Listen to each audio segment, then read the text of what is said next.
मी ती केस water tight बनवणं, कारण का आज महिलांच्या बाजूनी खूप चांगले कायदे आहेत. निर्भयानंतर शक्ती असेल, तुम्ही ती केस किती वॉटर टाईट बनवली.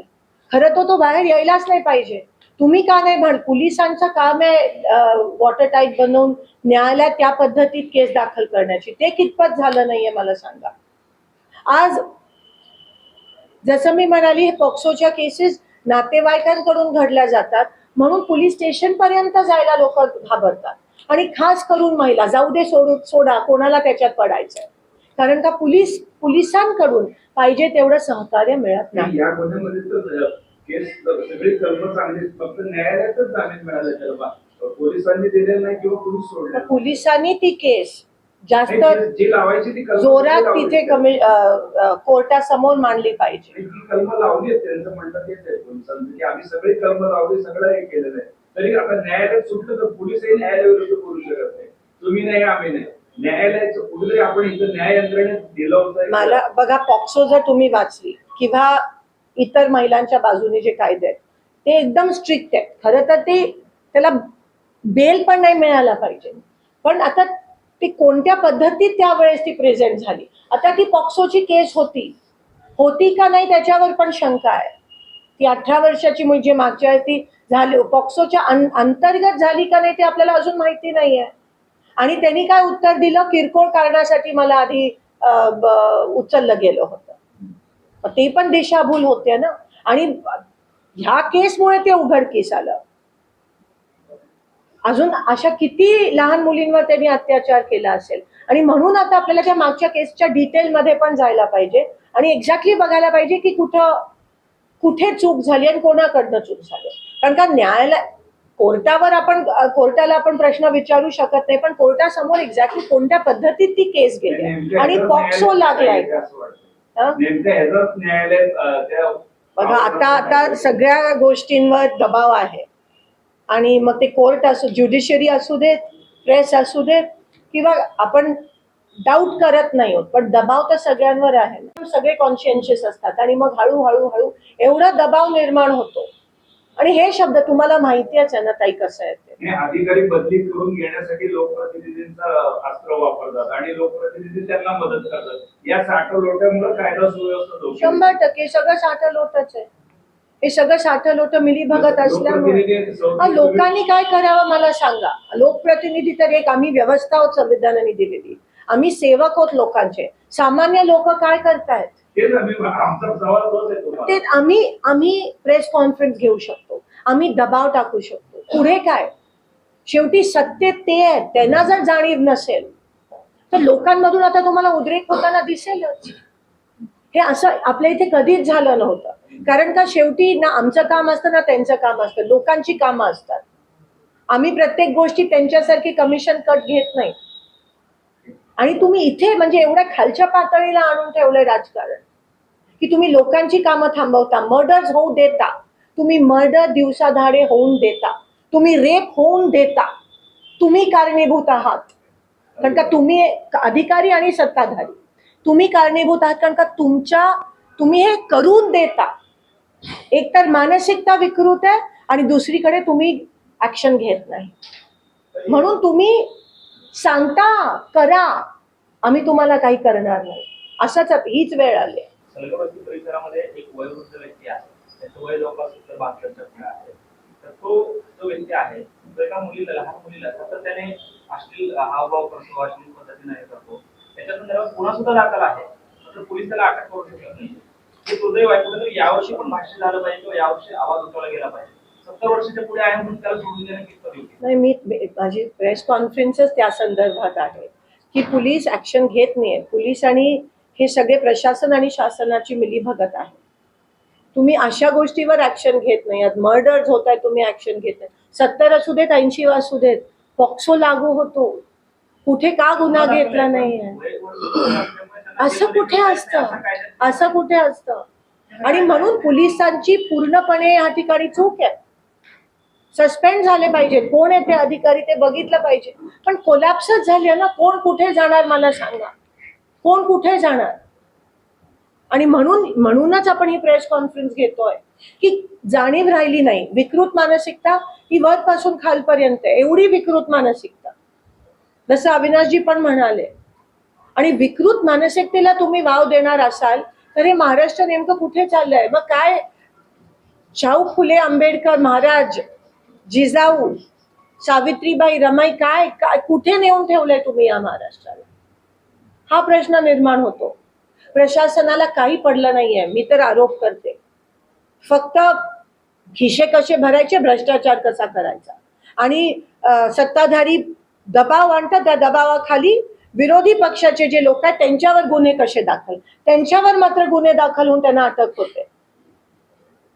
प्रशासन एकंदरीत शिरजोर झालंय असं वाटतं का? कारण तुम्ही सुद्धा एक पालिका आयुक्तांच्या विरोधात मोठी तक्रार केली, फार दिल्लीपर्यंत तक्रार केली, काही त्याच्यात दखल घेतली गेली नाही. निवडणुकीच्या काळात तुम्ही अधिकाऱ्यांनी कशा पद्धतीने वागलं त्याचं चित्रीकरण केलं, सगळ्यांपुढे मांडलं, त्याच्यावर दखल घेतली जाते. इव्हन सत्ताधारी आमदारांनी विधानसभेत मांडलं की सोलापुरात अवैध धंदे चालू आहेत, अमुक आहे. आता तुम्ही म्हणता गुन्हेगारी, म्हणजे तुमच्यावरती ते भारी पडलेत का काय लोकप्रतिनिधींवर, अधिकारी असे बदलले प्रशासनावर खूप मोठ्या प्रमाणात दबाव, सगळे अधिकारी भ्रष्ट असतात असं नाहीये, पण दबाव एवढ्या मोठ्या प्रमाणात पडतोय की ते कॉम्प्रोमाइज झाले. ते माझ्याशी अनेक अधिकारी फोनवर बोलतात की ताई आम्ही तरी काय करू. असं जर अधिकारी, जे आपण संविधानाची शपथ घेऊन जेव्हा तिथपर्यंत येतो आणि असं जर अधिकाऱ्यांवर एवढा मोठा दबाव होत असेल चुकीच्या गोष्टी करायला, तर आम्ही तर उलट अधिकाऱ्यांना सांगतोय की तुम्ही धाडस करा, ह्यांच्या विरोधात बोला, तुम्हाला आमचा सपोर्ट आहे, पण कोणी बोलायला तयार नाहीये. पाठपुरावा कमी पडतो लोकप्रतिनिधी, तक्रार केल्यानंतर त्याचा पुढे पाठपुरावा होत नाही. पाठपुरावा फोनवर काय बोलला, मी तुम्हाला सांगितलेलं कलेक्टरांची बदली व्हायच्या आधी 2 महिन्याआधी की त्यांची पहिली विकेट जाणार आहे. अतिशय चांगल्या व्यक्ती, अतिशय चांगले ऑफिसर, कॉन्शियन्शियस, बिहारचे आशीर्वादजी वैतागलेले. आताचे पण कलेक्टर अतिशय चांगले. अहो कलेक्टर IPS IAS बनणं सोपी गोष्ट नाहीये, किती कष्ट घ्यावे लागतात. आणि मग इथे येऊन बघतात की एक फोन येतो आणि मग तुम्हाला त्यांची कामं करावी लागतात. आणि कामं करा, पण लोकांची कामं न करता दुसरेच धंदे करावे लागतात त्यांना. म्हणजे काय कुठे नेऊन ठेवलंय? काही तथ्य राहिले नाहीयेत, काही विचारसरणी राहिली नाहीये, काही पॉलिसी काय मोरॅलिटी राहिली नाहीये.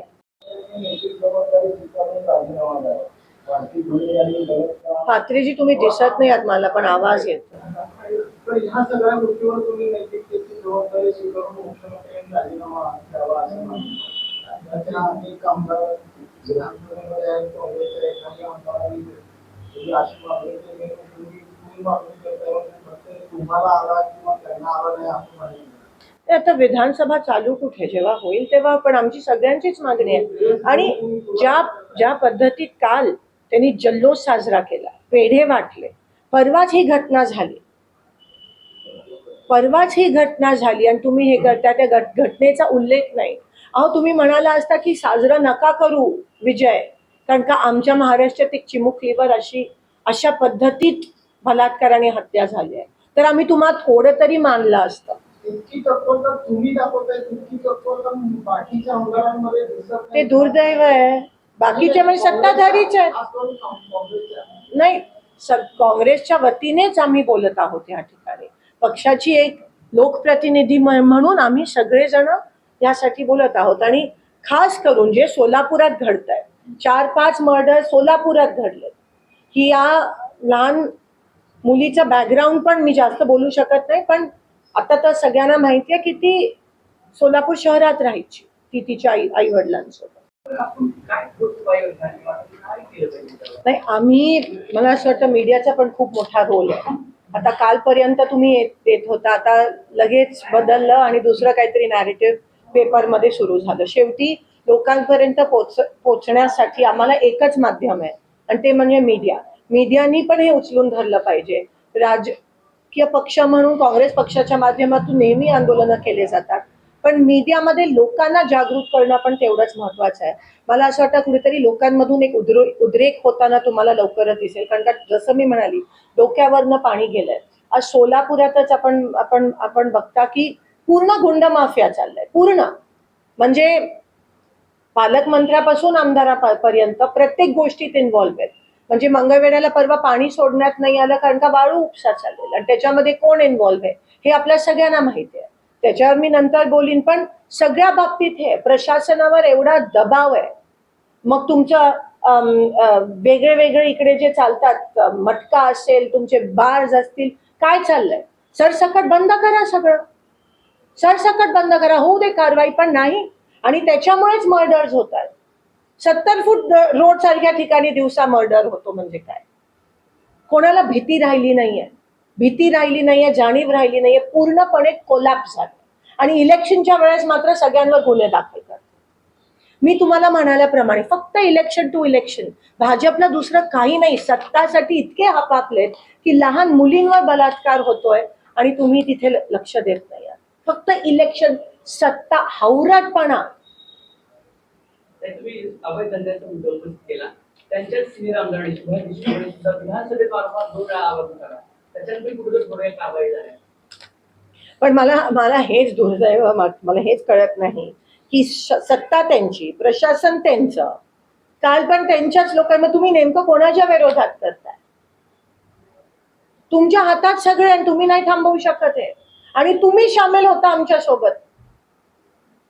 म्हणजे किती हातबळ झालेत.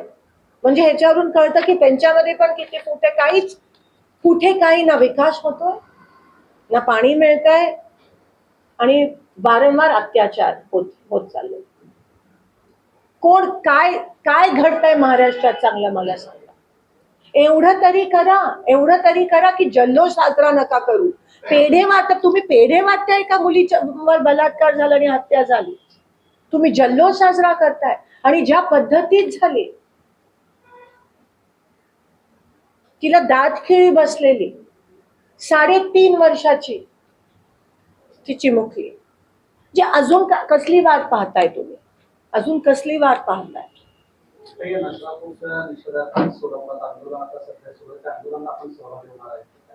आम्ही पूर्णपणे विरोध आमचा नोंद केला या ठिकाणी, आणि आम्ही मागतोय मुख्यमंत्र्यांचा, गृहमंत्र्यांचा राजीनामा. 100%. ही राजकारणाच्या पलीकडची गोष्ट आहे. आणि तुम्ही, मी कृपा करून तुम्हाला विनंती करते की तुम्ही हे रेटून धरायला पाहिजे. आता विसरू नका, कारण का तुमचा माध्यम एवढा पॉवरफुल आहे लोकांपर्यंत जाण्यास. त्याचा ह्या मुलीसाठी, आणि अनेक अशा मुली आहेत चिमुकल्या आहेत ज्यांच्यावर हे अत्याचार होतात पण उघडकीस येत नाही. त्यांना एकच माध्यमातून सपोर्ट मिळू शकतो, आणि ते म्हणजे माध्यमांच्या माध्यमातून, पत्रकारांच्या माध्यमात संबंधित आपण प्रेस कॉन्फरन्स घेत आहोत. आणि तो म्हणजे पूर्ण महाराष्ट्रात आणि खास करून सोलापुरात लॉ अँड ऑर्डर सिच्युएशन, कायदा आणि सुव्यवस्था पूर्ण कोलॅप्स झाली आहे, पूर्ण या ठिकाणी कोळंबल्या. आणि त्या संदर्भात आपण ही प्रेस कॉन्फरन्स घेत आहोत. ह्या प्रेस कॉन्फरन्सच्या सुरुवातीलाच मी ह्या राज्याचे मुख्यमंत्री आणि तथा गृहमंत्री यांचा मी राजीनामा मागत आहे.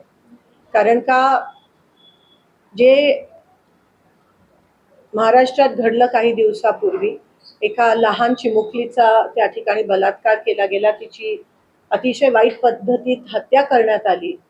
पॉक्सोच्या अंतर्गत हा गुन्हा आहे, आणि जो तो नराधम आहे तो अजूनही त्याला सजा आणि शिक्षा झाली नाही आहे. शक्ती कायदा लागू केला असता तर 15 दिवसात त्याला खरं तर फाशी झाली पाहिजे, ही आमची मागणी आहे.